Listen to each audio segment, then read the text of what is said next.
Hello everyone. Last video में हमने class 10th session 2021-22 का मैथ्स का सैम्पल पेपर हम सॉल्व कर रहे थे, जिसमें हमने क्वेश्चन 1 to 7 तक सॉल्व कर लिए थे। इस वीडियो में हम 8 से लेकर 14 तक के सॉल्व करेंगे। जिन बच्चों ने 1 to 7 की वीडियो नहीं देखी है, इस वीडियो के डिस्क्रिप्शन बॉक्स में उसका लिंक है, आप देख सकते हैं। तो चलिए 8th क्वेश्चन से स्टार्ट करते हैं। 8th क्वेश्चन कहता है कंस्ट्रक्ट करना है हमें यहाँ पर ए पेयर ऑफ टेंजेंट बनाना है एक सर्कल का जिसका रेडियस तो 4 सेंटीमीटर है, which are inclined each other at an angle of 60 degree. उन टेंजेंट्स के बीच का एंगल दिया हुआ है। इस बार यहाँ पर हमें टेंजेंट्स के बीच का एंगल दिया हुआ है। तो देखो एक बार पहले मैं रफ बताता हूँ आपको कैसे बनेगा। जैसे कुछ ऐसे एक सर्कल होगा, बाहर से एक टेंजेंट आएंगे एक पॉइंट से, जैसे एक ये वाला और एक ये वाला, इस तरह से दो टेंजेंट आ रहे हैं, इनके बीच का एंगल दिया हुआ 60 डिग्री।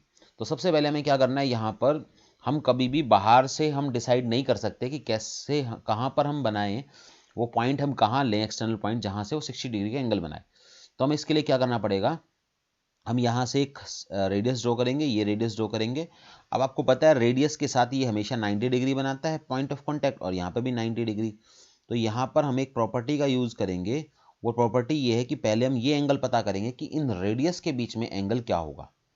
तो यहाँ पर एक रफ डायग्राम बना के आपने इस तरह से, और यहाँ पर उसको बताना है 60 degree plus 90 degree plus 90 degree plus x is equal to 360। ठीक है, यहाँ पर एक रफ डायग्राम बना के उसको दिखाएंगे हम। 60 प्लस 90 प्लस 90 प्लस एक्स 360 होना चाहिए। पता है आपको ये क्यों होना चाहिए, क्योंकि एक क्वाड्रिलेटरल बनाता है, ये चार साइड्स हैं, ये मिलकर एक क्वाड्रिलेटरल बना रहा है। तो यहाँ से हमने इनको प्लस किया 90 90 180, और ये होगा 240 plus x is equal to 360, और जब इधर माइनस में जाएगा तो एक्स की वैल्यू मिल गई हमें 120 डिग्री। यानी कि मुझे ये मालूम चल गया कि ये जो दो रेडियस हम ड्रॉ करेंगे, इनके बीच की डिस्टेंस 120, इनके बीच का जो एंगल है वो 120 डिग्री का लेना है। अब जब हम इसको बनाएंगे, अभी फिलहाल तो मैं हाथ से बना रहा हूँ, आप लोग इनका प्रकार पेंसिल का यूज करके बनाएंगे। तो पहले तो आपने एक सर्कल लेना है जिसकी रेडियस 4 सेंटीमीटर रखनी है। उसके बाद आपने इसका एक रेडियस ड्रॉ करना है, किधर कहीं भी कर लीजिए। जैसे मैंने एक रेडियस ड्रॉ कर लिया 4 सेंटीमीटर का। उसके बाद आपने जो दूसरा रेडियस ड्रॉ करना है ना, वो यहाँ से 120 डिग्री का एंगल बना के करना है। यहाँ से 120 डिग्री एंगल बनाओ ऐसे। ये जो रेडियस होगा ये दूसरा रेडियस माना जाएगा 120 डिग्री एंगल पर। अब आपने क्या करना है, जहां जहां इसने टच किए हैं, यहाँ और यहाँ पर आप 90 का एंगल बना दीजिए, क्योंकि आपको पता है कि ये पॉइंट ऑफ कांटेक्ट के साथ 90 डिग्री का एंगल बनाता है। कैसे 90 निकल जाएगा, और एक यहाँ से कुछ U90 आ जाएगा। तो जहाँ ये आपस में टच करेंगे वो आपका पॉइंट ऑफ वो एक्सटर्नल पॉइंट होगा। और आप चेक कर लेना, चाहे यहाँ पर एंगल आपको ऑटोमेटिक 60 डिग्री का नजर आएगा। यहाँ पर आप लिख दीजिएगा ये 180 120 है, यहाँ पर 90 है, यहाँ पर 90 है, और इन सब के नाम भी हमें रख देने चाहिए, ये A B C। ठीक है, तो ये आपका क्वेश्चन नंबर 8 हो गया। उसके बाद क्वेश्चन नंबर 9 पर आते हैं। क्वेश्चन नंबर 9 में हमें क्या दिया हुआ है, एक डिस्ट्रीब्यूशन दे रखी है हमें, मतलब एक टेबल दे रखी है हमें, और इसका सिंपल हमें मीन निकालने का उसने बोला है। तो मीन निकालने के लिए आपको पता है सबसे पहले हमें चाहिए होता है FI, और एक चाहिए होता है हमें XI, और फिर हमें उसका करना होता है प्रोडक्ट FI XI। ये बात आपको मालूम है। तो FIs तो यही है जो हमारे ये दे रखे हैं, 12 20 35 30 एंड 23। एक्साइज क्या होते हैं, एक्साइज कैसे निकलती है, जो आपका इंटरवल गिवन होता है उसकी मिड वैल्यू को हम एक्साई बोलते हैं। तो इनकी मिड वैल्यू आप यहाँ पर लिख लीजिए, 0 और 40 की मिड वैल्यू होगी 20। इस मिड वैल्यू को निकालने का एक फॉर्मूला भी होता है, upper limit plus lower limit divide by 2। तो इन दोनों को प्लस किया और 2 से डिवाइड कर दिया हमने। ठीक है, तो ये 20 आ गया। इसी तरह से यहाँ इसकी मिड वैल्यू 60 आ गई, इसकी मिड वैल्यू 100 आ गई, अगले वाले की 140 आ गई, और अगले वाले की 180 आ गई। अब आपने क्या करना है, सिंपल इनकी मल्टीप्लिकेशन कर देनी है, जिससे आपकी FI XI निकल आएगी। तो 12 की आप 20 से करेंगे, 12 2 = 24, एक 0 लग जाएगी। और ये हमारी 20 की 60 से करेंगे, 1200 हो जाएगा। 35 की 100 से 3500, ये हो जाएगा हमारा 4200। और 160 की हमें 23 से और करनी है, तो ये हमारा हो जाएगा 320 0863 3680। उसके बाद हमें एक फॉर्मूला पता है मीन निकालने का, सम ऑफ FI XI अपॉन में सम ऑफ FI। ये आपको मालूम होगा मीन निकालने का फॉर्मूला। तो यहाँ पर बस आपने ये पुट करना है, sum of FI sum of F I X I देख लीजिए कितना आएगा, इन सब का सम करना है यहाँ पर। ये तो आ जाएगा 0 लास्ट में, तो 8 और 4 12 का 2 कैरी 1 चली जाएगी, 2 और 1 3 5 10 12 12 और 6 18 का 8 कैरी 1, 4 3 7 3 10 और 2 12, 12,820। ठीक है, ये आप देख लीजिएगा अगर कोई गड़बड़ ना हो बस। ये सॉरी कैरी 2 थी ना यहाँ पर, 2 2 5 10 18 नहीं, एक सेकेंड, थोड़ी सी गड़बड़ हुई है, यहाँ पर गड़बड़ हुई है। ये 180 था, सॉरी ये 180 था, तो यहाँ पर आपने 180 से मल्टीप्लाई करना है इसको, 160 नहीं था ये, हमने 180 से करना था। तो 180 को अगर हम 23 से मल्टीप्लाई करते हैं तो ये हो गया 540 और 360, 4140 4140 आएगा यहाँ पर, 4140। और अब हम इसको ऐड करेंगे तो ये हमें मिल रहा है, लास्ट में तो हमारी 0 हो गई, 4 और 4 8 हो गया, यहाँ पर 2 2 2 4 4 2 6 5 11 11 और 1 12 हो गया, 12 का 2 कैरी 1 1 3 4 5 4 9 9 और 4 13, 13,280, 13,280 यहाँ पर आ जाएगा। और अपॉन में एफ आईज का सम कर लेंगे, इन सब का सम जो है वो हमें मिल जाएगा, 5 और 2 7 3 10 0 कैरी 1 2 3 4 3 7 3 10 और 2 12, 120 120 यहाँ डिवाइड में आ जाएगा, इसको कट कर लेंगे हम, 2 1 0 से 1 0 कैंसिल हो ही रही है, और जो भी इसका आंसर आएगा आप यहाँ पर लिख लीजिएगा, कैलकुलेट आप खुद कर लीजिए। 9th क्वेश्चन हमारा हो गया है। उसके बाद हम आते हैं 10th क्वेश्चन पर। 10th क्वेश्चन देखिए, अब ये थोड़े इंपॉर्टेंट क्वेश्चन है 9th चैप्टर के। 2 vertical pole of different heights, 2 vertical poles हैं ऑफ डिफरेंट हाइट्स, हाइट अलग अलग है, are standing 20 metre away from each other. देखिए एक ऐसे है और एक ऐसे है, हाइट दोनों की अलग अलग है, तो दोनों के बीच की जो डिस्टेंस है वो 20 मीटर है। Okay, on the level ground the angle of elevation of top of the first pole के टॉप से angle of elevation from the foot of the second pole is 60। यहां से यहां का जो एंगल है वो 60 डिग्री बन रहा है। ठीक है, और फिर कहता है angle of elevation of top of the second from the first is 30। यहां से लेके यहां तक 30 बन रहा है। अब यहां मैं आपको एक चीज समझाता हूं, यहां पर फिलहाल हमने क्या किया था, इसको फर्स्ट मान लिया था, इसको सेकेंड पोल मान लिया था, ये फर्स्ट पोल था, ये सेकंड पोल था, तो एक के टॉप से दूसरे के बॉटम पे लेना था। अब कौन सा 60 कौन सा 30 ये हमें अभी मालूम नहीं है। क्यों नहीं मालूम? क्योंकि हमें क्या पता कि कौन सा जो पोल है फर्स्ट ले और कौन सा सेकंड ले, कौन सा छोटा ले कौन सा बड़ा ले। हो सकता है पहला पोल बड़ा हो दूसरा छोटा हो, है ना, तो इसलिए हम ऐसा नहीं कह सकते कि कौन सा फर्स्ट है कौन सा सेकंड है। तो अब यहां पर ये एंगल बताएगा हमें कि कौन बड़ा है और कौन छोटा है।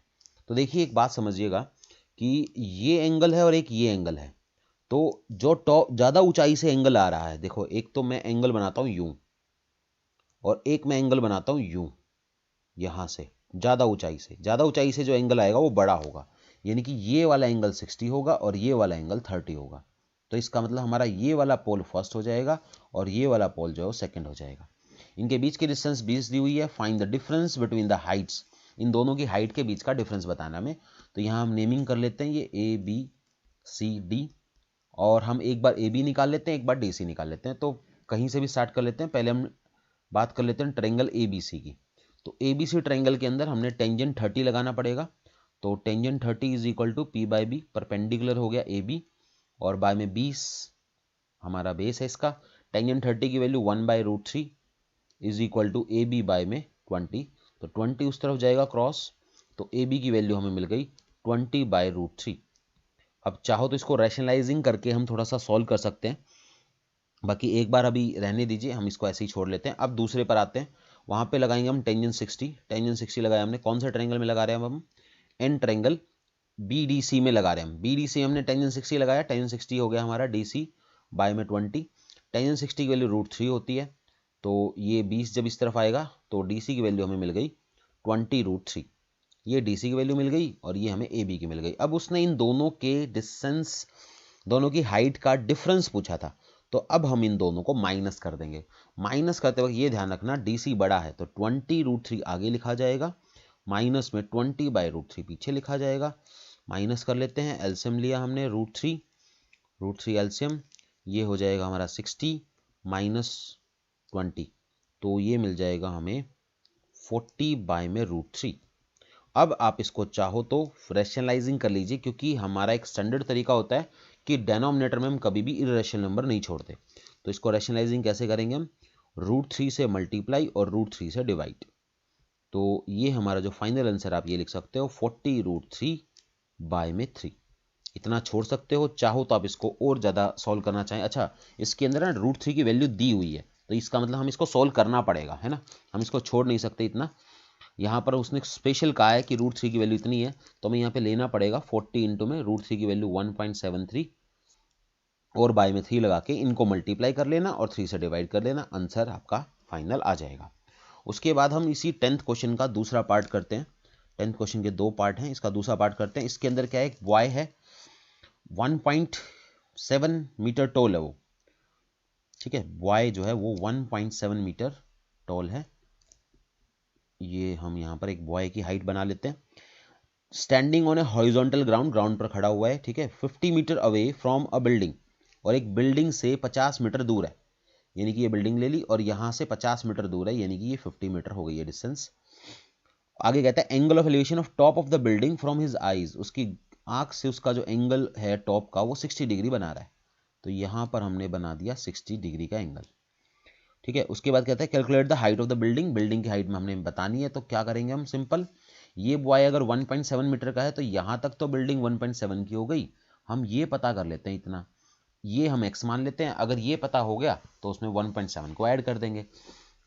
तो सिंपल सी बात है, ये 50 है तो ये भी 50 हो गया, और हम इसके अंदर टेंजेंट 60 लगा लेते हैं, तो tangent 60 is equal to p/b, ठीक है, टेंजेंट 60 हमारा हो गया p/b, तो p है हमारा x और बाय में b है हमारा 50, इसकी वैल्यू √3 होती है और 50 इस तरफ आके multiply is equal to x, यानी कि मुझे इस x की वैल्यू 50√3 मिल गई।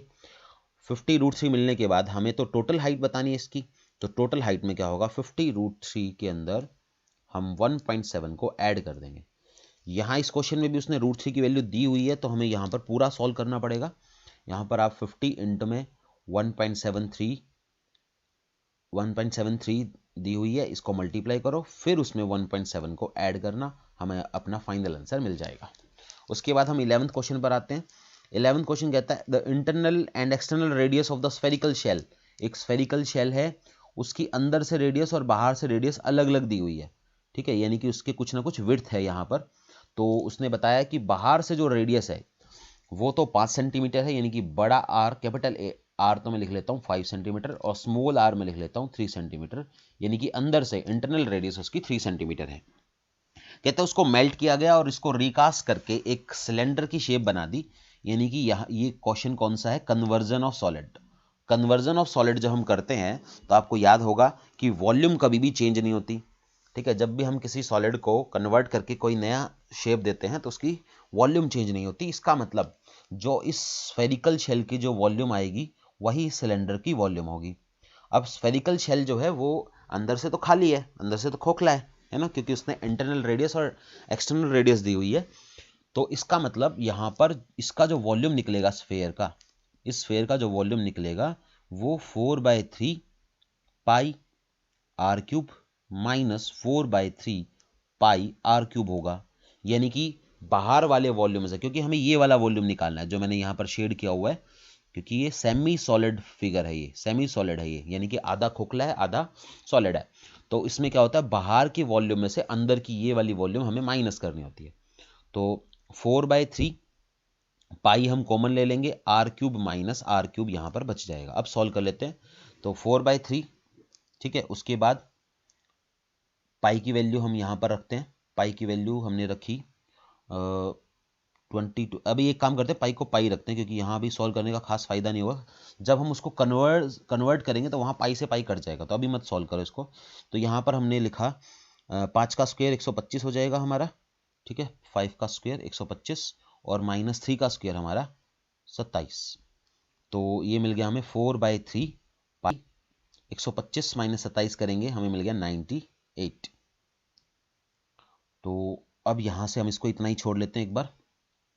ये हमें मिल गया है क्या चीज़, इसका वॉल्यूम। अब हमने इसको क्या किया, इस वॉल्यूम को एक सिलेंडर बना दिया, यानी कि ये जो वॉल्यूम होगा ये अब सिलेंडर के वॉल्यूम के बराबर हो जाएगा। जो ये 4/3 वॉल्यूम आया है किसके वॉल्यूम के बराबर हो जाएगा, 4/3 पाई इंटू 98 हमारा पाई आर स्क्वायर एच के बराबर हो जाएगा। और आर कौन सा है, अब ये आर इसका सिलेंडर का रेडियस है, ठीक है। तो यहाँ से हमने किया, पाई से पाई कैंसिल हो जाएगा हमारा। सिलेंडर की हमें क्या चीज़ दे रखी है, सिलेंडर का हमें डायमीटर दिया हुआ है, डायमीटर 14 है, तो रेडियस हमारा 7 हो गया। तो इसको हम लिखेंगे 4/3 into 98 is equal to r square हमारा हो गया 7 इंटू 7 यानी कि 49, और इंटू में एच यहाँ पर निकालना है।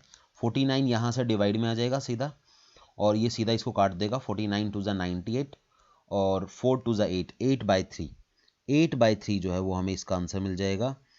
तो हाइट हमें मिल गई 8/3 सेंटीमीटर। ये तो हमारा हाइट का क्वेश्चन हो गया। अब उसने एक बात और भी पूछी है, total surface area of cylinder. ये जो सिलेंडर आया इसका टोटल सरफेस एरिया, तो टोटल सरफेस एरिया सिलेंडर का होता है 2πr इंटू में r प्लस एच। तो आपने क्या करना है यहाँ पर, सिंपल, 2 आपको पता ही होता है, पाई की वैल्यू 22/7 ले लीजिए अब लास्ट में, अब तो लेनी पड़ेगी हमें। r की वैल्यू उसने 7 दे ही रखी थी, इंटू में r अगेन 7, और h हमारा 8/3 आया था। बस आपने इसको सॉल्व करना है। ये मेरे हिसाब से आप सॉल्व कर लोगे, आपके लिए छोड़ रहा हूँ मैं। पहले यहाँ पर एलसीएम लेकर इसको ब्रैकेट को सॉल्व कर लेना। ये हमारा 7 3 21 और 29/3 आ जाएगा। फिर ये हमारा जो भी कटता होगा वो काट लेंगे और लास्ट में हमें आंसर मिल जाएगा। ठीक है, ये काम आप कर लेंगे। आगे बढ़ते हैं क्वेश्चन नंबर 12 पर। क्वेश्चन नंबर 12 देखिए, prove that the angle between the, हमें यहाँ पर प्रूव करना है, एक थ्योरम है ये direct, prove that the angle between the two tangents, angle between the two tangents, दो टेंजेंट्स के बीच का एंगल। देखिए ऐसे टेंजेंट्स बनाए मैंने, इसके बीच का ये वाला एंगल जो है इसको प्रूव करना है। Drawn from external point to a circle is supplementary to the angle subtended by the line segment joining the point of contact to the centre.